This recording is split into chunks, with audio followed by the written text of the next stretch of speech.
എന്താ പെട്ടെന്ന് ഇങ്ങോട്ടേക്കൊന്ന് ചാൻസ് ചോദിക്കുന്നുണ്ടെങ്കിലും സുക്സുവിന്റെ അച്ഛൻ മറുപടി ഒന്നും പറയത്തില്ല. ഞാൻ ഇതുവഴി പോയപ്പോൾ കയറിയെന്നേ ഉള്ളൂ എന്ന് പറയും. അന്നേരം ചാൻസ് വേണമെങ്കിൽ ഒരു കവർ നിറച്ച് പൈസ കൊടുക്കും. പുതിയൊരു സ്യൂട്ട് വാങ്ങിച്ചോ എന്നൊക്കെ പറഞ്ഞിട്ടാണ് കൊടുക്കുന്നത്. പക്ഷെ അച്ഛൻ അത് വാങ്ങിക്കാതെയാണ് അവിടെ നിന്ന് ഇറങ്ങുന്നത്. സോക്കി തിരിച്ച് വീട്ടിൽ വരുമ്പോൾ നന്നായിട്ട് കുടിച്ചിട്ടുണ്ടെന്ന് സോക്കിങ്ങിന് മനസ്സിലാവും. എന്താ പ്രശ്നം എന്ന് ചോദിക്കുമ്പോഴത്തേക്കും ആദ്യം അവൾ പറയാനായിട്ട് മടിക്കുമെങ്കിലും പിന്നീട് പറയും, ഇതുപോലെയൊക്കെ സംഭവിച്ചു, അവരുടെ ഫ്രണ്ടിൽ വെച്ചിട്ട് ഞാൻ ഗേൾ ഫ്രണ്ട് ആണെന്ന് ഡോക്ടർ ജാങ് പറഞ്ഞില്ല എന്ന് പറയുന്നുണ്ടേ. സോക്കിങ്ങിന് ദേഷ്യം വരും. അത് കൊള്ളാലോ, ചെറുതായിരുന്നപ്പോ അവൻ ഇങ്ങനെയൊന്നും അല്ലായിരുന്നല്ലോ എന്ന് ചോദിക്കും. ആ സങ്കടത്തിലാണ് സോക്കി അന്ന് ഉറങ്ങാനായിട്ട് പോകുന്നത്. അച്ഛൻ്റെ അടുത്ത് ദേഷ്യപ്പെട്ട് ഇറങ്ങിയിട്ട് സൂക്ചൂൾ വിളിക്കുന്നത് മിയോങ്ങിനെയാണ്. അവള് വീട്ടില് പാടാൻ ഏത് പാട്ടാണ് റെഡിയാക്കേണ്ടതെന്നൊക്കെ ആലോചിച്ച് ഇങ്ങനെ ഇരിക്കുകയായിരുന്നു. അപ്പൊ എവിടെയാണെന്ന് ചോദിക്കുമ്പോൾ ഞാൻ വീട്ടിലാണ്, വെറുതെ ഒന്ന് വിളിച്ചെന്നേ ഉള്ളൂ എന്ന് അവൻ പറയും. ഞാൻ ഇതുപോലെ വീണ്ടും ഓഡീഷന് പോകാനായിട്ട് തീരുമാനിച്ചു. ഇപ്രാവശ്യം ഒരു ജാസ് ബാറിലേക്കാണ് പോകുന്നത്. ഞാൻ അവിടെ പോയി നോക്കി, അവിടുത്തെ വൈബൊക്കെ കൊള്ളാം. ഏത് പാട്ടാണ് പാടേണ്ടതെന്ന് എനിക്ക് കൺഫ്യൂഷൻ ആണ്. ഞാൻ പാടി കേൾപ്പിക്കട്ടെ, എന്നെ സെലക്ട് ചെയ്യാനായിട്ട് സഹായിക്കുമെന്നൊക്കെ ഇവള് ചോദിക്കുമ്പോൾ സൂക്ചൂൾ സമ്മതിക്കും. ശരിക്കും അവൻ മിയോങ്ങിന്റെ അപ്പാർട്ട്മെന്റിന്റെ വെളിയിലുണ്ടായിരുന്നു. പക്ഷെ അത് അവളോട് പറയത്തില്ല. അമ്മ രാവിലെ എഴുന്നേറ്റ് വരുമ്പോൾ ഉറങ്ങാതിരിക്കുന്ന അച്ഛനെയാണ് കാണുന്നത്. സൂക്ചൂൾ രാത്രി വീട്ടിലേക്ക് വന്നിട്ടില്ല എന്ന് അച്ഛൻ പറയുമ്പോൾ അമ്മ ചോദിക്കും, അങ്ങനെ വരാൻ വഴിയില്ലല്ലോ, സാധാരണ അവൻ വിളിച്ച് പറയാറുണ്ടല്ലോ എന്ന്. അവനെ ഇനി വിളിച്ച് ചോദിക്കാനൊന്നും പോണ്ടെന്ന് പറഞ്ഞിട്ടാണ് അച്ഛൻ പോകുന്നത്. പക്ഷെ അമ്മ അവനെ വിളിക്കും. ഇന്നലെ ഞാൻ സോണയിലാണ് കിടന്നത്, കുറച്ച് ജോലി ഉണ്ടായിരുന്നു, വരാനായിട്ട് പറ്റിയില്ല, വിളിച്ചു പറയാൻ പറ്റിയില്ല എന്നവൻ പറയും. അത് സാരമില്ല, നീ നിന്റെ ചേച്ചിയെ കണ്ടുപിടിക്കാനായിട്ട് പറ്റിയിട്ടുണ്ടോ എന്ന് അമ്മ വീണ്ടും ചോദിക്കും. ഏകദേശം എവിടെയാണെന്ന് മനസ്സിലായിട്ടുണ്ട്, ഉടനെ നമുക്ക് കണ്ടുപിടിക്കാൻ പറ്റുമെന്നാണ് അവന് അതിന് മറുപടി ആയിട്ട് പറയുന്നത്.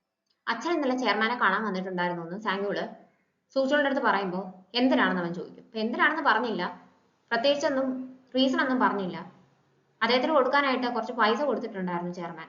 പക്ഷെ അച്ഛൻ അത് വാങ്ങിച്ചില്ല എന്ന് പറഞ്ഞിട്ട് ഇയാൾ ആ കവറ് സൂക്ചൂളിന് കൊടുക്കും. അച്ഛൻ വാങ്ങിച്ചില്ലെങ്കിൽ പിന്നെ ഞാൻ വാങ്ങിക്കുന്നത് ശരിയല്ല എന്ന് പറഞ്ഞിട്ട് അവനത് വാങ്ങിക്കത്തില്ല. അച്ഛൻ സങ്കടമൊക്കെ നെയ്ബർഹുഡ് ഫ്രണ്ടിന്റെ അടുത്താണ് പറയുന്നത്.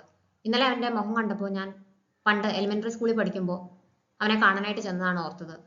ഞാനന്ന് നന്നായിട്ടൊക്കെ ഡ്രസ്സ് ചെയ്തിട്ടാണ് സ്കൂളിലേക്ക് ചെന്നത്. പക്ഷെ അവൻ എന്നെ നോക്കിയ പോലും ഇല്ല. കുറെ നേരം മുഖം വീർപ്പിച്ചിരുന്നിട്ട് എൻ്റെ അടുത്ത് വന്നിട്ട് തിരിച്ച് വീട്ടിൽ പോകാനാണ് പറഞ്ഞത്. അത്രയും ചെറുതായിരുന്നിട്ട് പോലും ഞാൻ എന്താണ് ചെയ്യുന്നതെന്ന് അവൻ അറിയായിരുന്നു എന്നൊക്കെ അച്ഛൻ ഇങ്ങനെ പറയും. അപ്പോൾ ഫ്രണ്ട് പറയുന്നത്, ഇത്രയ്ക്കൊക്കെ വിഷമാണെങ്കിൽ മോൻ്റെ അടുത്ത് ഒന്നിരുന്ന് സംസാരിച്ചാൽ പോരെ, നിങ്ങൾ പരസ്പരം സംസാരിച്ച് പറയാനുള്ളത് അങ്ങോട്ടും ഇങ്ങോട്ടും പറഞ്ഞു തീർത്തുകൂടെയും ചെയ്യുമ്പോൾ ഇത്രയും വൈകിയ അവസരത്തിൽ അവൻ എന്നെ മനസ്സിലാക്കുമെന്ന് വിചാരിക്കുന്നത് മണ്ടത്തരമാണെന്നാണ് അച്ഛൻ പറയുന്നത്. ഗ്യാംബ്ലിംഗ് സൈറ്റിൽ നിന്ന് ആ ലേഡി വിളിക്കുന്നുണ്ട്, ഫോൺ അറ്റൻഡ് ചെയ്യാതിരിക്കും ചേച്ചി. അതിനുശേഷം പുറത്തു പോകരുതെന്ന് സൂഫി പറഞ്ഞിട്ടുണ്ടെങ്കിലും കുറെ നേരം ഇരുന്ന് കഴിയുമ്പോഴത്തേക്കും പറ്റാതെ സോക്കിങ് ആണെങ്കിൽ പുറത്തേക്ക് ഇറങ്ങും. പാർക്കിലേക്കാണ് ചെല്ലുന്നത്. അവിടെ സോക്കിങ്ങിന്റെ മോനും അമ്മയും കളിക്കാനായിട്ട് വന്നിട്ടുണ്ടായിരുന്നു. അവരെ ദൂരെ നിന്ന് കാണുമ്പോഴത്തേക്കും ഇങ്ങനെ ഷോക്കിൽ ഇങ്ങനെ നോക്കിക്കൊണ്ട് നിൽക്കും. കുട്ടിക്ക് സംശയം തോന്നും ദൂരെ നിന്ന് കാണുമ്പോൾ. പക്ഷെ കാര്യമാക്കാതെ അവരുടെ കൂടെ തിരിച്ച് വീട്ടിലേക്ക് പോകുമ്പോഴത്തേക്കിനും സോക്കിങ് ആണെങ്കിൽ ഇവരെ ഇങ്ങനെ ഫോളോ ചെയ്തു പോകും. കുട്ടി തിരിഞ്ഞു നോക്കുമ്പോൾ വീണ്ടും ഇവളെ കാണും. അവളെ തിരിച്ചറിഞ്ഞിട്ട് അവളുടെ പുറകെ ചെല്ലും. ഇവളാണെങ്കിൽ കുട്ടിയുടെ കണ്ണിൽ പെടാതിരിക്കാനായിട്ട് ഓടിക്കൊണ്ടേയിരിക്കും. ഒരുപാട് സ്ഥലത്തോടി ഓടും. കുട്ടി അവളുടെ പുറകെ വിളിച്ചുകൊണ്ട് ഓടും. ഒരിടത്ത് ചെല്ലുമ്പോൾ ഏകദേശം അടുത്തെത്തും. അപ്പം കുട്ടിയാണെങ്കിൽ അമ്മയെന്ന് വിളിക്കും. സോക്കിങ് ആണെങ്കിൽ തിരിഞ്ഞു നോക്കാതെ ഞാൻ അമ്മയല്ല എന്ന് പറയും. ഇയാളുടെ അമ്മയല്ല എന്ന് പറയും. എന്റെ അമ്മയാണ്, അല്ലെങ്കിൽ പിന്നെ എങ്ങനെയാണ് പേരറിയുന്നതെന്ന് ചോദിച്ചിട്ട് കുട്ടി കരയാനായിട്ട് തുടങ്ങും. അപ്പൊ കണ്ണാടിയൊക്കെ വെച്ചിട്ടുണ്ട്, തലകൂടെ തുണിയൊക്കെ ഇട്ടുകൊണ്ട് കുട്ടി തിരിച്ചറിയത്തില്ലെന്നാണ് സോക്കിങ് വിചാരിക്കുന്നത്. പക്ഷെ കുട്ടിക്ക് തിരിച്ചറിയാനായിട്ട് പറ്റി. കുട്ടി കരയുന്ന കാണുമ്പോൾ സഹിക്കാൻ പറ്റാതെ സോക്കിങ് ചെന്ന് അതിനോട് സംസാരിക്കും. എന്നെ കണ്ട കാര്യം അമ്മൂമ്മ എടുത്ത് പറയരുത്, ഞാൻ നിന്നെ കാണാനായിട്ട് എത്രയും പെട്ടെന്ന് വീട്ടിലേക്ക് വരാന്നൊക്കെ പറഞ്ഞ് കുട്ടിയെ ആശ്വസിപ്പിക്കും. ആ സമയം കൊണ്ട് കുട്ടി അന്വേഷിച്ച അമ്മൂമ്മ അവിടെ വന്നിട്ടുണ്ട്. അമ്മൂമ്മ കാണാതെ ബൈയൊക്കെ പറഞ്ഞിട്ടാണ് കുട്ടി പോകുന്നത്. മറ്റൊരു റീകൺസ്ട്രക്ഷൻ ഡീല് ഓൾറെഡി ചാങ്സുവിന്റെ കമ്പനിക്ക് കിട്ടിയിട്ടുണ്ടായിരുന്നു. അപ്പൊ അതിന്റെ ഫൈനൽ ഡോക്യുമെന്റ്സ് വാങ്ങിക്കാൻ വേണ്ടിയിട്ട് സാങ്യോളും സുക്ചൂളും കൂടെയാണ് ചെല്ലുന്നത്. ആ ആൾക്ക് സുക്ചൂളിനെ ഭയങ്കര കാര്യമാണ്. സുക്ചൂള് കാരണമാണ് ഇത് സാധ്യമായതെന്നൊക്കെ ഓർമ്മ വേണം എന്നൊക്കെ ബോസിന്റെ അടുത്ത് പറയുന്നുണ്ട്. അവിടെ നിന്ന് പോരുമ്പോൾ ഇത് ഡിസ്ട്രിക്ട് 3യെക്കാട്ടിലും വലിയൊരു ഡീലാണ്, അതിനെക്കാട്ടിലും ഒരുപാട് ഇരട്ടി ലാഭം ചെയർമാൻ ഇതിൽ കൂടി കിട്ടുന്നുണ്ടെന്ന് സുക്ചൂളിന്റെ അടുത്ത് അയാൾ പറയും. അങ്ങനെയാണെങ്കിൽ എനിക്ക് കുറച്ച് പൈസയുടെ ആവശ്യം ഉണ്ടായിരുന്നു, അത് ചെയർമാന്റെ അടുത്ത് നിന്ന് വാങ്ങിച്ചു തരാൻ പറ്റുമെന്ന് സുക്ചൂൾ ചോദിക്കും. എത്ര നിനക്ക് വേണ്ടതാണെന്ന് ചോദിച്ചാൽ പോരെ, 10 മില്യൺ ആണോ എന്ന് ചോദിക്കുമ്പോൾ അതല്ല, അതിലും വലുതാണ്, വലിയ എമൗണ്ട് ആണ് എനിക്ക് വേണ്ടതെന്ന് പറയും. എത്രയാണെന്ന് ഇവൻ ആദ്യം പറയാനായിട്ട് മടിക്കുമെങ്കിലും പിന്നീട് 100 മില്യൺ ആണ് വേണ്ടുന്നതെന്ന് പറയും. ഇത്രയും വലിയ എമൗണ്ട് വെക്കുമ്പോഴത്തേക്കും അത് എന്തിനാണെന്ന് ഇയാൾ ചോദിക്കുന്നുണ്ട്. പക്ഷേ സൂക്ചൂൾ അതിന് മറുപടി പറയത്തില്ല. ഞാൻ ഇതുവരെ എനിക്ക് വേണ്ടിയിട്ട് ഒന്നും ചോദിച്ചിട്ടില്ല, ഇത് അത്രയ്ക്കും അത്യാവശ്യം ആയതുകൊണ്ടാണെന്ന് പറഞ്ഞിട്ടാണ് പോകുന്നത്. സോഹിയെ മിണ്ടുന്നില്ല എന്ന് കാണുമ്പോൾ ഡോക്ടർ ജാങ് അവളുടെ അടുത്ത് സംസാരിക്കണമെന്ന് പറഞ്ഞ് പിടിച്ചു നിർത്തും. ഡയറക്ടറുടെ ഭാര്യയാണ്, അവരൊരു കാര്യം പറയുമ്പോൾ നോ എന്ന് പെട്ടെന്ന് പറയാനായിട്ട് പറ്റത്തില്ല. കഴിഞ്ഞ ദിവസം കണ്ടില്ലേ, മറ്റേ ഡോക്ടർ വിഷ് ചെയ്തില്ല എന്ന് പറഞ്ഞിട്ട് സ്ഥലം മാറ്റി. എന്നെ അങ്ങനെ മാറ്റിയാലോ, നിന്നെ എനിക്ക് കാണാൻ പറ്റത്തില്ലല്ലോ, അതുകൊണ്ടാണ് അവർ പറഞ്ഞൊക്കെ ഞാൻ സമ്മതിച്ചത്. പിന്നെ ആ കുട്ടിയുടെ കൂടെ ഞാൻ കൺസൾട്ടിനൊന്നും പോകുന്നില്ല, എനിക്കൊരു കോൺഫറൻസ് ഉണ്ട്, ഞാനത് മറന്നുപോയി എന്നാണ് പറഞ്ഞേക്കുന്നത്. നമുക്ക് ആ സമയത്ത് ഡിന്നർ കഴിക്കാൻ പോയാലോ എന്നൊക്കെ ചോദിക്കും. വേണ്ട ഒറ്റയ്ക്ക് പോയാൽ മതി എന്ന് പറഞ്ഞിട്ട് സോഫി അവിടുന്ന് പോകും. ജംഗ്നിമ്മ ആണെങ്കിൽ റൂമിലിരുന്ന് കാർഡ്സ് ഒക്കെ കളിച്ചോണ്ടിരിക്കുകയാണ്. സോഫി ചെന്ന് വഴക്ക് പറയും. അപ്പൊ ജംഗ്നിമ്മ ആണെങ്കിൽ എന്നെ ഇപ്പോഴേ ഡിസ്ചാർജ് ചെയ്യരുത്, എനിക്ക് ഇവിടുന്ന് പോകാൻ സ്ഥലമില്ല, ഞാൻ ഇവിടെ തന്നെ കിടന്നോളാം എന്നൊക്കെ പറയും. അപ്പൊ അങ്ങനെ എല്ലാ കാലവും ഇവിടെ കിടക്കാനായിട്ട് പറ്റുമോ എന്നൊക്കെ ചോദിച്ചിട്ട് സോഫി വഴക്ക് പറയും. ഗാംബ്ലിംഗ് ഹൗസിലെ മാഡവും അവിടുത്തെ കൂട്ടാളികളും ജംഗ്നിമിനെ അന്വേഷിച്ച് ഇതേ ഹോസ്പിറ്റലിലേക്ക് വരും. അവർക്ക് കണ്ടുപിടിക്കാനായിട്ട് പറ്റി. ഇയാളെ ഞാൻ ഇന്ന് ഡിസ്ചാർജ് ചെയ്യാൻ പോവാണ്, വേറെ പ്രശ്നമൊന്നുമില്ലല്ലോ, നമുക്ക് ഡിസ്ചാർജ് ആയിട്ട് ഇവിടുന്ന് പോകാമെന്ന് പറഞ്ഞിട്ടാണ് ജംഗ്നുവിന്റെ അടുത്തേക്ക് ചെല്ലുന്നത്. അപ്പം എന്നെ ഡിസ്ചാർജ് ചെയ്തതെന്ന് ഡോക്ടർ പറഞ്ഞിട്ടുണ്ടെന്ന് പറയുമ്പോഴത്തേക്കും കുഴപ്പമൊന്നുമില്ലല്ലോ, ഡിസ്ചാർജ് ചെയ്യണമെന്ന് ഞാൻ പറഞ്ഞ ഡിസ്ചാർജ് ചെയ്യണമെന്ന് പറഞ്ഞിട്ട് ഇവരവിടെ ബഹളം ഉണ്ടാക്കും. അപ്പൊ അവിടെ നിന്ന് നേഴ്സ് ആണെങ്കിൽ പേടിച്ചിട്ട് സോഫിയുടെ അടുത്ത് എന്ന കാര്യം പറയും. സോഫി വന്നിട്ട് ചോദിക്കും, നിങ്ങൾ ആരാണ് ഡിസ്ചാർജ് ചെയ്യിച്ചുകൊണ്ട് പോകാനായിട്ട്, ഞങ്ങളാണ് പറയേണ്ടത് എന്നാണ് ഡിസ്ചാർജ് ചെയ്യേണ്ടതെന്നൊക്കെ പറഞ്ഞിട്ട് അവരുടെ അടുത്ത് ബഹളം ഉണ്ടാക്കും. അപ്പോൾ കുട്ടി അങ്ങോട്ട് മാറി നിൽക്കാനായിട്ട് പറയുമ്പോൾ എൻ്റെ ഹോസ്പിറ്റലിൽ വന്നിട്ട് എൻ്റെ അടുത്ത് ഓർഡർ തരാൻ നിങ്ങൾ ആരാണെന്ന് പറഞ്ഞിട്ട് അവള് വഴക്കുണ്ടാക്കും. ബഹളം കേട്ടോണ്ട് ഡോക്ടർ ഇറങ്ങി വരും. നിങ്ങൾ ഇവിടെ കണ്ട് ബഹളം വെക്കാനായിട്ട് പാടില്ല, പേഷ്യന്റിനെ ഞങ്ങളുടെ സമ്മതം ഇല്ലാതെ ഡിസ്ചാർജ് ചെയ്തുകൊണ്ട് പോകാനായിട്ട് പറ്റത്തില്ല എന്നൊക്കെ പറയുമ്പോഴത്തേക്കും ഗ്യാങ്സ്റ്റേഴ്സ് വന്ന് ഡോക്ടറിനെ അടിക്കും. ഡോക്ടർ താഴെ വീഴും. തലവെച്ചടിച്ചിട്ടാണ് അന്ന് ഗാംബ്ലിംഗ് സൈറ്റിൽ വെച്ചിട്ട് അവിടുത്തെ ലേഡിയെ ചേച്ചി ബോധം കെടുത്തിയത്. അപ്പൊ അതിനെപ്പറ്റി സൂഖി ചോദിച്ചിട്ടുണ്ടായിരുന്നു. ഫോർഹെഡ് നല്ല സ്ട്രോങ് ആണെങ്കിൽ മാത്രമേ നമുക്ക് അത് ചെയ്യാനായിട്ട് പറ്റത്തുള്ളൂ എന്ന് ചേച്ചി പറഞ്ഞിട്ടുണ്ടായിരുന്നു. ഇവള് പെട്ടെന്ന് അത് ഓർത്തിട്ട് ഗ്യാങ്സ്റ്ററിന്റെ അടുത്ത് ചെയ്തിട്ട് അയാളുടെ നെറ്റി കിട്ടോട് ഇടി കൊടുക്കും. അയാൾ ബോധം കെട്ട് താഴെ വീഴും. ഇത് കണ്ടിട്ട് അടുത്ത ആൾ വരും, അയാളെ ഹെഡ് ബട്ട് ചെയ്യും, അയാളും ബോധം കെട്ട് താഴെ വീഴും. അടുത്ത ആ ലേഡിയുടെ നേർക്ക് തിരിയുമ്പോഴത്തേക്കും സെക്യൂരിറ്റി എല്ലാം വന്നിട്ട് ഇവരെല്ലാം പിടിച്ചോണ്ട് പോകും. ഡോക്ടറെ അവിടെ വിളിച്ചോണ്ട് പോയി നെറ്റിയൊക്കെ ഓക്കെ ആണെന്ന് നോക്കും. അകത്ത് കുഴപ്പമൊന്നുമില്ല, പുറത്ത് ചെറിയ മുറിവൊക്കെ ഉണ്ട്, അത്രേ ഉള്ളൂ. എന്തായാലും സോക്കിങ്ങിന്റെ അനിയത്തി തന്നെയാണെന്ന് കളയായിട്ട് പറയുകയും ചെയ്യും. കഴിഞ്ഞ ദിവസം പറ്റിയതിന് ക്ഷമ ചോദിക്കും. ഇനി അങ്ങനെയൊന്നും സംഭവിക്കാതെ നോക്കിക്കോളാം എന്ന് അവളുടെ അടുത്ത് പറയും.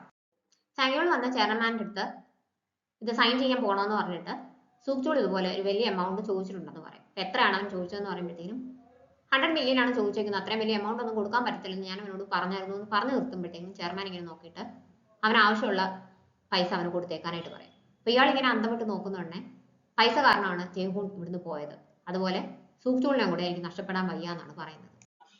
ഗ്രൂപ്പിലുള്ള ചെൻഹോ ജയ്ഹൂണിന്റെ അടുത്ത് വന്ന് റിപ്പോർട്ട് ചെയ്യും. കാര്യങ്ങളെല്ലാം റെഡിയാണ്, ഇന്ന് രാത്രി തന്നെ ചെയ്യാമെന്ന് പറയും. ചാൻസ് നല്ല കണ്ണിങ് ആണ്, അതുകൊണ്ട് സൂക്ഷിക്കണം, ബാക്കി ആരെയും ഏൽപ്പിക്കണ്ട, നീ തന്നെ ഇത് ചെയ്യണം എന്ന് പറയും. അവൻ ശരിയെന്ന് പറഞ്ഞിട്ട് പോകാനായിട്ട് തുടങ്ങിയിട്ട് തിരിച്ചു വന്നിട്ട് ചോദിക്കും, നമുക്ക് സൂക്ചൂളിനെ കൂടി എന്തെങ്കിലും ചെയ്യണ്ടേ, അവരുടെ ഗ്രൂപ്പിലെ സൂക്ചൂൾ ഇല്ലാന്നുണ്ടെങ്കിൽ നമുക്ക് കാര്യങ്ങൾ എളുപ്പമാവും എന്ന് പറയുമ്പോഴത്തേക്കും ജയ്ഹൂൺ ദേഷ്യപ്പെടും. നിന്നോട് പറഞ്ഞ കാര്യം ചെയ്താൽ മതി, സൂക്ചൂളിന്റെ കാര്യം നീ നോക്കണ്ട, ചാങ്സുവിന്റെ കൂട്ടത്തില് സൂക്ചൂളിനെ കൂട്ടണ്ടെന്ന് പറയും. ജയ്ഹൂണിന്റെ ഇതുവരെയുള്ള പെരുമാറ്റത്തിൽ നിന്ന് നമുക്ക് മനസ്സിലാവും അവന് സൂക്ചൂളിനെ ഭയങ്കര കാര്യമാണ്, അവനോട് ഒരു സോഫ്റ്റ് കോർണർ ഒക്കെ ഉണ്ടെന്ന്. എന്നിട്ട് ഇവൻ അവിടെ ഇരിക്കുന്ന ഒരു ഫോട്ടോയിൽ ഇങ്ങനെ നോക്കും. ഒരു കൊച്ചു പെൺകുട്ടിയുടെ ഫോട്ടോയാണ്, അത് ഇവന്റെ അനിയത്തിയായിരുന്നു. അനിയത്തിക്ക് എന്തോ അസുഖം ഉണ്ടായിരുന്നു, ആ കുട്ടി മരിച്ചു പോകുമ്പോൾ ആദ്യം കാണാൻ വരുന്നത് സൂക്ചൂളാണ്. അപ്പൊ ചെയർമാനും ബോസും ഒക്കെ വരുന്നുണ്ടെന്ന് പറയുമ്പോഴത്തേക്കും അവരോട് ഇങ്ങോട്ട് വരരുതെന്ന് പറയണമെന്ന് ജയ്ഹൂൺ പറയുന്നുണ്ട്. ആ സമയം കൊണ്ട് അവർ വരുന്നുണ്ട്. അവരുടെ കയ്യിൽ നിന്ന് പൈസ വാങ്ങിക്കരുത്, അത് വാങ്ങിക്കുവാണെങ്കിൽ ഞാൻ എന്റെ അനിയത്തിയോട് ചെയ്യുന്ന ഏറ്റവും വലിയ തെറ്റായിരിക്കും എന്ന് പറയും. കാരണം ഇവൻ അവിടുന്ന് പൈസ മോഷ്ടിച്ചു എന്നാണ് ഇവർ പറയുന്നത്. നിങ്ങൾ മോഷ്ടിച്ചു എന്ന് പറഞ്ഞാൽ ആ 30 മില്യൺ ഉണ്ടായിരുന്നെങ്കിൽ എന്റെ അനിയത്തിയുടെ സർജറി ചെയ്യായിരുന്നു, അങ്ങനെ ആയിരുന്നെങ്കിൽ അവൾ രക്ഷപ്പെടുമായിരുന്നു, നിങ്ങൾ കാരണമാണ് അവൾ മരിച്ചതെന്നൊക്കെ പറഞ്ഞിട്ട് ഇവൻ ചാങ്സുവിന്റെ അടുത്ത് ദേഷ്യപ്പെടും. കുറച്ചും കൂടി ബഹുമാനത്തോടു കൂടി ചെയർമാൻ്റെ അടുത്ത് സംസാരിക്കണം എന്നപ്പോൾ ബോസ് പറയുന്നുണ്ട്. ഇവന് പിന്നെയും ദേഷ്യം വരും. ഞാൻ എന്തിനാണ് അയാളോട് ബഹുമാനം കാണിക്കുന്നത്, അയാൾ എന്നോട് അങ്ങനെയല്ലേ പെരുമാറിയെന്നൊക്കെ ചോദിക്കുമ്പോഴത്തേക്കും ബഹളമാവുമെന്ന് മനസ്സിലാകുന്നുണ്ട്. ചെയർമാൻ പൈസ കൊടുത്തിട്ട് പോകും. എനിക്ക് ഈ പൈസ വേണ്ട, നിങ്ങൾ ഇതും കൊണ്ട് പോകാനൊക്കെ പറഞ്ഞിട്ട് അവൻ ആ ബോക്സ് എല്ലാം തള്ളി മറിച്ചിട്ട് അവിടെ ആകെ ബഹളമാവും. ഇതെല്ലാം നടന്നു കഴിഞ്ഞാൽ എല്ലാവരും പോയിട്ടും സൂക്ചൂള് പോകാതെ അവിടെ ഇരിക്കും. നീ എന്താ പോകാത്തേന്ന് ചോദിക്കുമ്പം മറുപടി ഒന്നും പറയത്തില്ല. നിനക്ക് അനിയത്തെ എത്ര ഇഷ്ടമായിരുന്നു, സോഹിയെ നിനക്ക് എന്ത് കാര്യമാണെന്നൊക്കെ എനിക്കറിയാം, അപ്പൊ നിന്നെ ഇത് എത്രമാത്രം ബാധിച്ചിട്ടുണ്ടെന്നും എനിക്ക് മനസ്സിലാവുന്ന സൂക്ചൂള് പറയും. നീ ചെയ്തത് നന്നായി, നിന്റെ ദേഷ്യം പോകാൻ നീ അത്രയെങ്കിലും ചെയ്യണമായിരുന്നെന്നും കൂടി അവൻ പറയും. അപ്പം ഇവനെ ആശ്വസിപ്പിക്കുകയാണെന്ന് ടേഹൂണിന് മനസ്സിലാകുന്നുണ്ട്. നീ മറ്റുള്ളവരെ പോലെയല്ല എന്ന് എനിക്കറിയാം, എന്തായാലും ഇവിടെ വന്നതിനും ഇത്ര നേരം ഇരുന്നതിനും നന്ദിയുണ്ടെന്ന് പറയുമ്പോഴത്തേക്കും നീ എന്താ ഇത്ര സില്ലി ആയിട്ട് സംസാരിക്കുന്നതെന്നാണ് സൂക്ചൂള് ചോദിക്കുന്നത്. അപ്പൊ ടേഹൂൺ അവൻ്റെ അടുത്ത് പറയും, ഞാനിത് ക്വിറ്റ് ചെയ്യാനായിട്ട് പോവുകയാണ്, ഞാൻ ഇവിടുന്ന് മാറാനായിട്ട് പോവുകയാണ്, നീ എൻ്റെ കൂടെ വരുമോ എന്ന് ചോദിക്കും. അതിന് സൂക്ചൂള് മറുപടി ഒന്നും പറയത്തില്ല. ടേഹൂൺ വീണ്ടും ഇതൊക്കെ ഓർക്കും. സൂക്ചൂൾ ആണെങ്കിൽ പൈസ കിട്ടാതെ ഒന്നും ചെയ്യാനായിട്ട് പറ്റത്തില്ലല്ലോ എന്നുള്ള വിഷമത്തിലാണ്. അന്നേരം അവന് ചാങ്യോളിന്റെ കോൾ വരും. ഞാൻ ചെയർമാൻ്റെ അടുത്ത് സംസാരിച്ചായിരുന്നു, പൈസ തരാമെന്ന് ചെയർമാൻ സമ്മതിച്ചു എന്ന് പറയും. അപ്പൊ അയാൾ സംസാരിച്ച് ശരിയാക്കി എന്നുള്ള രീതിക്കാണ് ഇവനോട് പറയുന്നത്. എന്തായാലും അവന് പക്ഷെ സന്തോഷമാവും. മിയോങ് ഓഡീഷന് വരും. അവിടുത്തെ മാനേജർ ഉണ്ട്, പിന്നെ 3 ജഡ്ജസ് ഉണ്ട്. ഇവള് പിയാനോ സ്വന്തമായിട്ട് വായിച്ച് പാടാനായിട്ടാണ് പോകുന്നത്. അങ്ങനെ പറ്റത്തില്ല എന്ന് ഓൾറെഡി പറഞ്ഞിട്ടുണ്ടായിരുന്നല്ലോ, അതുകൊണ്ട് ഇയാൾ പെർഫോം ചെയ്യണ്ടെന്ന് മാനേജർ പറയും. ബാക്കിയുള്ളവർ പറയും അത് സാരമില്ല, അത്രയും ടാലന്റ് കാണും, അത്രയും ആത്മവിശ്വാസം കാണും, അതുകൊണ്ടായിരിക്കുമല്ലോ ആ കുട്ടി അതിന് തയ്യാറായത്, നമുക്കൊരു ചാൻസ് കൊടുത്തു നോക്കാം എന്ന് പറയും. മിയോങ് പാടി തുടങ്ങുമ്പോൾ തന്നെ എല്ലാവർക്കും ഇഷ്ടപ്പെടും. വീണ്ടും വേറെ പാട്ട് പാടാനൊക്കെ അവർക്ക് ചാൻസ് കൊടുക്കുന്നുണ്ട്. പക്ഷെ മാനേജർ ആണെങ്കിൽ ഇവളുടെ അടുത്ത് നിർത്തിയിട്ട് പോകാനാണ് പറയുന്നത്. ആ കുട്ടി നന്നായിട്ട് പെർഫോം ചെയ്തിട്ടുണ്ട്, ഇവിടെ വന്ന എല്ലാരെക്കാട്ടിലും ടാലന്റഡ് ആണ്, പിന്നെ എന്താണ് പ്രശ്നം എന്ന് ജഡ്ജസ് മാനേജറടുത്ത് ചോദിക്കും. നിങ്ങളല്ല തീരുമാനിക്കേണ്ടത്, ഞാനാണ് ഇവിടുത്തെ മാനേജർ, എനിക്ക് ഇഷ്ടപ്പെട്ടില്ല, അതുകൊണ്ട് ആ കുട്ടി എടുക്കാൻ പറ്റത്തില്ല എന്ന് പറഞ്ഞിട്ട് ഇയാള് അവളെ സെലക്ട് ചെയ്യത്തില്ല. ബാക്കിയുള്ളവരുടെ അടുത്തൊക്കെ നല്ല സ്നേഹത്തില് ചിരിച്ച് കളിച്ച് സംസാരിച്ചിട്ടാണ് ഇയാൾ പറഞ്ഞു വിടുന്നത്. ഒരു പെൺകുട്ടിയുടെ അടുത്താണെങ്കിൽ വീട്ടിൽ അന്വേഷണം പറയണം, അടുത്ത ദിവസം തന്നെ വന്ന് ജോയിൻ ചെയ്തോളൂ എന്നൊക്കെ പറഞ്ഞു വിടുന്നത് കണ്ടുകൊണ്ടാണ് മിയോങ് വരുന്നത്. ഇവള് വന്നിട്ട് ചോദിക്കും, ഞാൻ സെലക്ട് ആയില്ല എന്ന് പറഞ്ഞാൽ ഡിസ്ക്വാളിഫൈഡ് ആയെന്നാണോ എന്റെ അർത്ഥം ചോദിക്കുമ്പോൾ അതേ ഇയാൾ പറയും. മോഫ്കി പാടിയ ആൾക്കാരെയൊക്കെ സെലക്ട് ചെയ്തിട്ടുണ്ടല്ലോ, ഞാൻ പാടിയത് ബാക്കി എല്ലാവർക്കും ഇഷ്ടപ്പെട്ടു, എന്തുകൊണ്ടാണ് എന്നെ സെലക്ട് ചെയ്യാത്തതെന്ന് റീസൺ ഒന്ന് പറയാമോ എന്ന് ചോദിക്കുമ്പോഴത്തേനും ഇയാൾ തിരിച്ചു ചോദിക്കുന്നത്, ഇടയില് പൈസ ഉണ്ടോ എനിക്ക് തരാൻ വേണ്ടിയിട്ട്, കണക്ഷൻസ് ഉണ്ടോ, ഇത് രണ്ടും ഇല്ലല്ലോ, പിന്നെ കൂടുതൽ സംസാരിക്കാതെ സ്ഥലം വിടാനായിട്ടാണ്. ഗ്യാങ് മെമ്പർ ആണെങ്കിൽ ഒരു കൂട്ടം കുട്ടികളെയും കൂട്ടി സൂക്ചൂളിന്റെ അടുത്തേക്ക് വരും. അവർക്ക് ഇവനെ പരിചയപ്പെടണം, അവരുടെ ഗ്യാങ്ങിൽ ചേരണം, അതാണ് ആഗ്രഹം. ഇവരാരാണെന്ന് ചോദിക്കുമ്പോഴത്തേക്കും ഹൈസ്കൂൾ ബുള്ളീസ് ആണെന്നാണ് ഗ്യാങ് മെമ്പർ പറയുന്നത്. ഇത് കേൾക്കുമ്പോൾ സൂക്ചൂളിന് ദേഷ്യം വരും. ഇവരുണ്ടെ ഈ കുട്ടികളുടെ അടുത്ത് ചോദിക്കും, ഒരാളുടെ പേര് പറഞ്ഞിട്ട് അയാളെ അറിയാമോ എന്ന് ചോദിക്കും. ഞങ്ങളുടെ സ്കൂളിൽ അങ്ങനെ ഒരു സാർ ഇല്ലെന്നാണ് ഇവരോട് മറുപടി പറയുന്നത്. നിങ്ങളെ സ്കൂളിൽ പഠിപ്പിക്കുന്ന സാറൊന്നും അല്ല, അതൊരു ഫ്രീഡം ഫൈറ്റർ ആയിരുന്നു, അദ്ദേഹത്തെ പറ്റി ഒരു ബുക്ക് ലൈബ്രറിയിലുണ്ട്, ബുക്കിന്റെ പേരൊക്കെ അവൻ പറഞ്ഞു കൊടുക്കും. ആ ബുക്ക് എടുത്ത് വായിച്ചിട്ട് ആ ബുക്കിനെ പറ്റി ഒരു റിവ്യൂ എഴുതി എന്നെ കൊണ്ടുവന്ന് കാണിക്കുവാണെങ്കിൽ നിങ്ങളെ ഞാൻ ഗ്യാങ്ങിൽ ചേർക്കാന്ന് പറഞ്ഞിട്ട് അവരെ പറഞ്ഞു വിടും. സ്കൂളിലൊന്നും പഠിക്കാതെ തല്ലിപ്പൊളിച്ച് നടക്കുന്ന പിള്ളേരാണ്. അപ്പൊ അവര് അതൊക്കെ വായിക്കുമെന്ന് തോന്നുന്നുണ്ടോ എന്ന് ഇയാൾ ചോദിക്കുന്നുണ്ട്. ഒരു കാരണവശാലും അവർ വായിക്കാൻ പോകുന്നില്ല, അതുകൊണ്ടാണല്ലോ ഞാൻ അങ്ങനെ പറഞ്ഞു വിട്ടതെന്ന് സൂക്ചൂൾ പറയും. എന്നിട്ട് ഇയാളെ വഴക്ക് പറയും, ഈ സ്കൂളിൽ പഠിക്കുന്ന കുട്ടികളെ വിളിച്ചുകൊണ്ട് ഇങ്ങോട്ടേക്ക് വരരുതെന്ന് പറഞ്ഞിട്ട്. പിറ്റേന്ന് മിയോങ്ങിനെ കാണാൻ വരുമ്പോഴത്തേക്കിനും അവളിങ്ങനെ പറയും, എനിക്ക് അമ്മയെ അവിടുന്ന് വീട്ടിലേക്ക് കൊണ്ടുവരണം എന്നാണ് ആഗ്രഹം, അമ്മയ്ക്കും അവിടെ നിൽക്കുന്നത് ഇഷ്ടമല്ല, അവിടെ നിർത്തുന്നത് എനിക്കും ഇഷ്ടമല്ല, പക്ഷെ കുറച്ച് പൈസ ഉണ്ടെങ്കിലേ പറ്റത്തുള്ളൂ, പിന്നെ കഴിഞ്ഞ ദിവസം പോയ ഓഡീഷൻ എനിക്ക് കിട്ടിയില്ല, ഞാൻ നല്ല കോൺഫിഡൻസോട് കൂടിയാണ് പോയത്, പക്ഷെ കിട്ടിയില്ല എന്ന് പറയും. അപ്പൊ എന്താണ് റീസൺ എന്ന് ചോദിക്കുന്നുണ്ട്. ബാക്കി ജഡ്ജസിനെ എല്ലാം ഇഷ്ടപ്പെട്ടു, ഒരാൾക്ക് മാത്രമേ ഇഷ്ടപ്പെടാതിരുന്നുള്ളൂ. ഞാൻ ചോദിച്ചപ്പോൾ ഒന്നുകിൽ കണക്ഷൻസ് വേണം അല്ലെങ്കിൽ പൈസ വേണം, അത്ര പെട്ടെന്നൊന്നും ഈസി ആയിട്ട് സെലക്ഷൻ കിട്ടുന്ന സ്ഥലമൊന്നും അല്ല എന്നാണ് പറഞ്ഞതെന്ന് പറയും. അപ്പം അതിന്റെ ബാറിന്റെ പേരും സ്ഥലവും എല്ലാം കൃത്യമായിട്ട് ചോദിച്ചിട്ട് പോകും. അപ്പൊ എന്തിനാ ചോദിക്കുന്നതെന്ന് ചോദിക്കുമ്പോഴത്തേക്കിനും എന്തായാലും ഇയാളെ സെലക്ട് ചെയ്യാതിരുന്ന സ്ഥലമല്ലേ, അവിടെ ഞാൻ പോകുന്നത് ശരിയല്ലല്ലോ, അത് അറിഞ്ഞിരിക്കാൻ വേണ്ടിയിട്ടാണെന്ന് പറഞ്ഞിട്ടാണ് ഇവൻ പോകുന്നത്. സൂക്ചൂൾ അവരുടെ കൂട്ടത്തിലുള്ള ഒരാളെ വിളിച്ചിട്ട് ഈ സ്ഥലത്തെ പറ്റി അന്വേഷിക്കും. എന്തിനാ അങ്ങോട്ടേക്ക് പോകുന്നത്, വേറെ എങ്ങോട്ടെങ്കിലും പോയാൽ പോരെന്ന് അയാൾ ചോദിക്കുന്നുണ്ട്. എന്താ പ്രശ്നമെന്ന് ഇവൻ ചോദിക്കും. അത് ടേഹുണ്ടെ ഗ്യാങ്ങിന്റെ സ്ഥലമാണ്, ടേഹുണ്ടെ യങ്ങർ കസിൻ ആണ് അത് നടത്തുന്നത്, അവിടുത്തെ ഏറ്റവും വലുതും ഏറ്റവും ബിസി ആയിട്ടുള്ള ബാറാണ് അതെന്ന് പറയും. അതുകൊണ്ട് തന്നെ അവിടെ ഒരുപാട് പെർഫോമൻസസ് ഒക്കെ നടക്കാറുണ്ട്. കഴിഞ്ഞിടയ്ക്ക് അവിടെ പാടിക്കൊണ്ടിരുന്ന ഒരു കുട്ടി വൈറലായി, അങ്ങനെ അതിനെ ഒരു വലിയ ഏജൻസിയാണ് സൈൻ ചെയ്തത്, ഇപ്പൊ ആള് ഫേമസ് ആണെന്നൊക്കെ കൂടി ഇയാൾ പറഞ്ഞു കൊടുക്കും. ഇവൻ വന്ന മാനേജറിനെ കണ്ടിട്ട് ഒരു അവസരം കൂടി മിയോങ്ങിന് കൊടുക്കണം എന്ന് ആദ്യം മര്യാദയ്ക്ക് പറയും. മിയോങ് അതാരാ, ഓ ആ മറ്റേ കുട്ടിയല്ലേ, അങ്ങനെയാണെങ്കിൽ എന്നെ ശരിക്കൊന്ന് കാണേണ്ടി വരും, എത്ര തരാൻ പറ്റും എന്നൊക്കെ ഇയാൾ ഇങ്ങനെ ചോദിക്കും. ഇയാൾ പൈസയ്ക്ക് വേണ്ടിയിട്ട് ബാർഗെയിൻ ചെയ്തുകൊണ്ടേയിരിക്കും. ആദ്യമൊക്കെ കുറച്ച് തരാൻ പറ്റുമോ എന്നൊക്കെ ഇവനിങ്ങനെ ചോദിക്കും. കുറച്ച് കഴിയുമ്പോഴത്തേക്കും സൂക്ചൂളിന് ദേഷ്യം വരും. ചാനലുള്ള ആൾക്കാരെ സെലക്ട് ചെയ്യാതെ പൈസ തന്ന ആളുകളെയാണോ നിങ്ങൾ സെലക്ട് ചെയ്തതെന്ന് ചോദിച്ചിട്ട് അവൻ മാനേജർക്ക് ഇട്ടൊരെണ്ണം കൊടുക്കും. എന്നിട്ട് അവിടെ അടിയാനായിട്ട് തുടങ്ങുമ്പോഴാണ് ടേഹുണ്ടെ ഗ്യാങ്ങിലെ ബോക്ചൂൾ അവിടേക്ക് വരുന്നത്. ഇവനെ ഗ്രീറ്റ് ചെയ്യുമ്പോഴത്തേക്കും മാനേജർക്ക് മനസ്സിലാവും ഇവര് തമ്മിൽ പരിചയമുണ്ടെന്ന്. അങ്ങനെ അവനോട് ക്ഷമയൊക്കെ ചോദിക്കും. അപ്പൊ അവൻ പറയും, സാരമില്ല, ഞാനും ബഹളം ഉണ്ടാക്കിയല്ലോ, കുഴപ്പമില്ല എന്ന് പറയും. എന്നിട്ട് അവർക്ക് ഓരോ അവസരം കൂടി കൊടുക്കണം എന്ന് പറയും. ബോക്ചൂൺ ചോദിക്കും, എന്നോട് വിളിച്ച് പറഞ്ഞാൽ മതിയായിരുന്നല്ലോ, നമുക്ക് അന്നേരം തന്നെ എടുത്തേക്കായിരുന്നല്ലോ എന്ന് ചോദിക്കുന്നുണ്ട്. അതിന്റെ ആവശ്യമില്ല, ഇത് ഓഡീഷൻ ആണല്ലോ, സ്കില്ല് നോക്കിയിട്ട് അതിനനുസരിച്ച് മാത്രം ചെയ്താൽ മതി എന്ന് പറയുമ്പോഴത്തേക്കും മാനേജർ അടുത്ത് ചോദിക്കും എങ്ങനെ ഉണ്ടായിരുന്നു എന്ന്. അപ്പൊ അവൻ പറയുന്നത് നല്ല ടാലന്റഡ് ആയിട്ടുള്ള കുട്ടിയാണ്, ജഡ്ജസിനെല്ലാം ഇഷ്ടപ്പെട്ടു എന്നാണ്.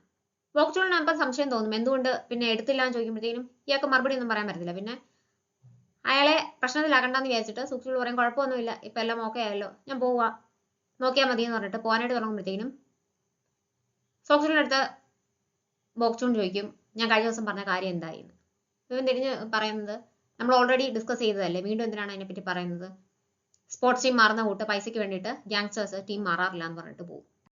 അവൻ പോയി കഴിയുമ്പോഴത്തേക്കും ബോക്ചൂൺ മാനേജർ അടുത്ത് പറയും, ആ കുട്ടിയെ വേഗം തന്നെ വിളിച്ചിട്ട് ഹയർ ചെയ്യണം, ഓഡിഷൻ പാസ്സായി എന്ന് പറയണം, ഇന്ന് തന്നെ വന്ന് ജോയിൻ ചെയ്യാനും പറയാനായിട്ട് പറയും. അങ്ങനെ മാനേജർ വിളിച്ചിട്ട് ഒരു മിസ്റ്റേക്ക് പറ്റിയതാണ്, ഓഡിഷൻ പാസ്സായിട്ടുണ്ട്, ഇന്ന് 7 മണിക്ക് ഒരു സ്ലോട്ട് ഉണ്ട്, വരാൻ പറ്റുമോ എന്ന് ചോദിക്കും.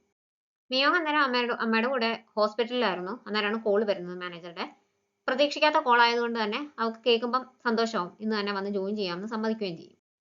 ഫ്രണ്ട്സായ ഡോക്ടറിന്റെയും ഡിറ്റക്റ്റീവിന്റെയും കൂടെ ലഞ്ച് കഴിക്കാനായിട്ട് വന്നതാണ് സൂക്ചൂള്.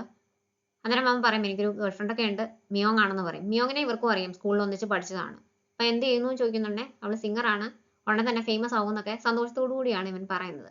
അവർക്കും സന്തോഷമാണ്, ഇവർക്ക് രണ്ടുപേർക്കും പണ്ട് ഇഷ്ടമായിരുന്നു എന്നൊക്കെ ഇവർക്ക് അറിയാം. ചേച്ചിയെ കണ്ടുകിട്ടി കേട്ടോ എന്ന് ഇവൻ ഡിറ്റക്റ്റീവ് ഫ്രണ്ട് എടുത്ത് പറയും. അത് കേൾക്കുമ്പോഴത്തേക്കും അവന് സന്തോഷവും അത്ഭുതവുമാണ്. ഇപ്പൊ എവിടെയാണ് എന്നൊക്കെ ചോദിക്കും. അവന്റെ അന്വേഷണമൊക്കെ കാണുമ്പോഴത്തേക്കും ഡോക്ടർ അവനെ കളിയാക്കും. നിനക്ക് ഇപ്പോഴും പണ്ടത്തെ ക്രഷ് ഒന്നും പോയിട്ടില്ലേ എന്നൊക്കെ ചോദിച്ചിട്ട് കളിയാക്കുന്നുണ്ടേ. അത് കൊള്ളാലോ, എന്റെ ഫ്രണ്ടിന്റെ ചേച്ചിയല്ലേ, ഞാൻ ചോദിക്കുന്നതിൽ എന്തെങ്കിലും തെറ്റുണ്ടോ എന്നൊക്കെ പറഞ്ഞിട്ട് ഇവൻ അതിനെ ഡിഫെൻഡ് ചെയ്യാനായിട്ട് നോക്കും. പക്ഷേ ഇവന്റെ മുഖമൊക്കെ മാറിയിട്ടുണ്ട്. അത് കണ്ടിട്ട് രണ്ടുപേരും ഇവനെ കളിയാക്കും. അന്നേരമാണ് സൂക്ഷിച്ചുള്ളൊരു കോള് വരുന്നത്. നിന്റെ ക്രഷ് ആയിരുന്നു, നിന്റെ ഫസ്റ്റ് ലവ് ആയിരുന്നു എന്നൊക്കെ എല്ലാവർക്കും അറിയാൻ കേട്ടോ എന്നൊക്കെ പറഞ്ഞിട്ട് ഡോക്ടർ ഇവനെ കളിയാക്കുന്നുണ്ട്. അത് മിയോങ് ആയിരുന്നു. എനിക്ക് സെലക്ഷൻ കിട്ടി, ഞാനിപ്പോൾ അവിടെ നിൽക്കുവാണ്, ഇന്ന് വൈകിട്ട് പെർഫോം ചെയ്യാനാണ് പോകുന്നത്, ഞാൻ സമയവും സ്ഥലവും എല്ലാം കൃത്യമായിട്ട് അയച്ചു തരാം എന്നൊക്കെ പറയും. വരാൻ പറ്റുമോ എന്ന് ചോദിക്കും. നല്ല സന്തോഷമുള്ള കാര്യമല്ലേ, പിന്നെന്താ, ഞാൻ എന്തായാലും അവിടെ കാണും എന്നൊക്കെ ഒന്നും അറിയാത്ത കൂട്ട ഇവൻ സമ്മതിക്കും. പെർഫോമൻസിനായിട്ട് വരുന്ന മിയോങ് ആദ്യം നോക്കുന്നത് സൂക്ചൂൾ വന്നിട്ടുണ്ടോ എന്നാണ്. അവൻ ഓൾറെഡി അവിടെ വന്ന് നിൽപ്പുണ്ടായിരുന്നു. അത് കാണുമ്പോൾ അവർക്ക് സന്തോഷമാവും. ചാങ്സും ചാങ്വുളും ഫൈനൽ കോൺട്രാക്ട് സൈൻ ചെയ്യാൻ വേണ്ടിയിട്ട് അതിന്റെ ആൾക്കാരുമായിട്ട് മീറ്റ് ചെയ്യും. അവർക്ക് കൊടുക്കാൻ വേണ്ടിയിട്ട് ഒരു പെട്ടി നിറച്ച പൈസയൊക്കെ ആയിട്ടാണ് ചാങ്സ് വന്നേക്കുന്നത്. അത് വേണ്ടെന്നൊക്കെ അതിന്റെ മെയിൻ ആൾ പറയുന്നുണ്ടെങ്കിലും കിട്ടിയതിൽ സന്തോഷമാണെന്ന് മുഖത്തുനിന്ന് തന്നെ നമുക്ക് മനസ്സിലാവും. പുറത്ത് ഈ സമയത്ത് ചെൻഹോ വരും. എന്നിട്ട് അവിടെ നിന്ന് സെക്യൂരിറ്റിയെ പറഞ്ഞു വിടും. ചാങ്സുവിന്റെ കാർ തുറന്നിട്ട് എന്തോ അവൻ അതിനകത്തേക്ക് വെക്കും. അവരങ്ങനെ വർത്തമാനം പറഞ്ഞിരിക്കുമ്പോൾ കുറച്ച് ആളുകൾ അങ്ങോട്ടേക്ക് വന്നിട്ട് ആരാണ് ചാങ്സു എന്ന് ചോദിക്കും. മിയോങ് പെർഫോം ചെയ്ത് തുടങ്ങും. അത് കേട്ടോണ്ട് നിൽക്കുകയാണ് സൂക്ചൂള്. അന്നേരം സൂക്ചൂളിന് ഒരു ഗ്യാങ് മെമ്പറിന്റെ കോൾ വരും. ചെയർമാനെ അറസ്റ്റ് ചെയ്തിട്ടുണ്ടെന്നാണ് അയാൾ പറയുന്നത്. കാര്യം എന്താണെന്ന് അറിയാനായിട്ട് അവൻ അന്നേരം തന്നെ ചാങ്വുളിനെ വിളിക്കും. ആകെ പ്രശ്നമാണ്, ചെയർമാനെ അറസ്റ്റ് ചെയ്തു, ഞാനിവിടെ പോലീസ് സ്റ്റേഷനിൽ നിൽക്കുകയാണെന്നാണ് അയാൾ പറയുന്നത്. സ്ഥിരം വരുന്ന മിയോങ് എന്ന് പാടുന്ന അതേ ബാറിലേക്കാണ് ടേഹൂൺ അന്നും വരുന്നത്. അവൻ അവിടെ നിൽക്കുമ്പോഴത്തേക്കും ആരോ പാടുന്നത് കേൾക്കും. ആരാണെന്ന് അവൻ ചെന്ന് നോക്കുമ്പോൾ അത് മിയോങ് ആണ്. മിയോങ്ങിനെ അവൻ മുമ്പത്തെ ദിവസം കണ്ടതും സംസാരിച്ചതും അവന് ഓർമ്മ വരും. മിയോങ് ഇങ്ങനെ പാടുന്നത് മെസ്മറൈസ്ഡ് ആയിട്ട് അവനിങ്ങനെ നോക്കി നിൽക്കും.